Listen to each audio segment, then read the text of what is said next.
someone would experience activity and be able to describe it and say, oh, something's happening, I feel really funny, have a headache, funny taste in my mouth, feeling a bit dizzy, but they wouldn't lose responsiveness.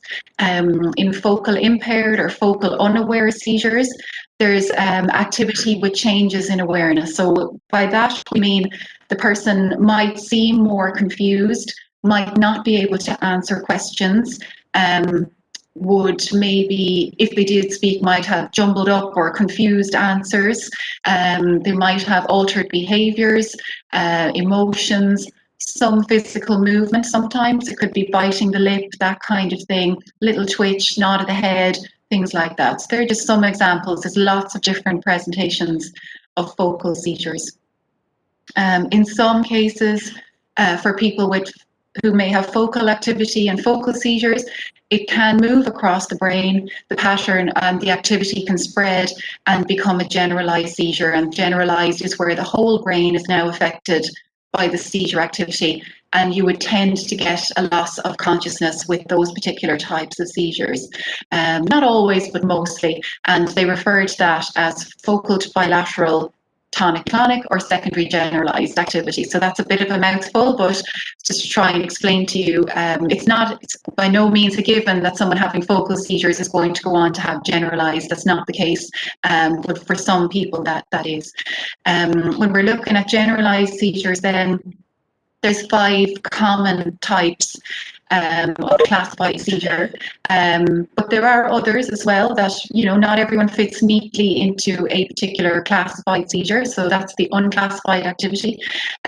So common types of seizures that would be associated with generalized epilepsy would include absence seizures. So this is described as very brief moments or seconds of staring into space and being unresponsive. So during those few moments, unlike with the focal seizures, the person won't have a memory of what has happened. It's like staring blankly, a couple of moments. It's usually seconds more than minutes.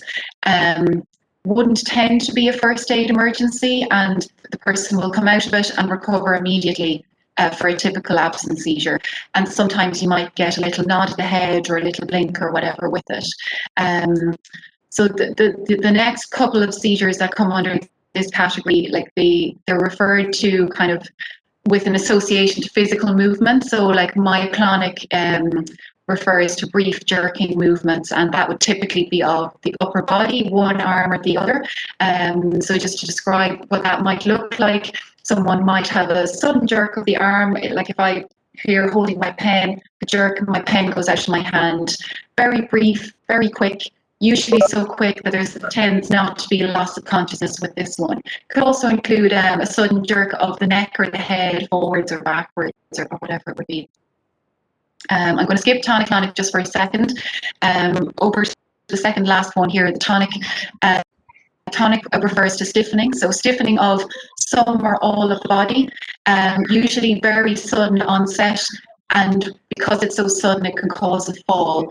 Person may lose consciousness for a couple of seconds as well during that time, and a tonic, if it affects the full body, it can cause a person to fall backwards, and the risk is of injury to the head, so getting a bang to the head during a fall. The seizure itself is over very, very quickly with a typical tonic seizure, but it is possible to have tonic activity in other types of activity as well. And lastly here on that list we have atonic. So I know all these words sound very similar. Atonic is referring to kind of a weakness, a sudden weakness in the muscles. They also call this drop attacks. So a person can feel their muscles go to jelly. They may fall quite suddenly and usually forward. So again, the risk would be injury to the head or face or teeth or whatever it might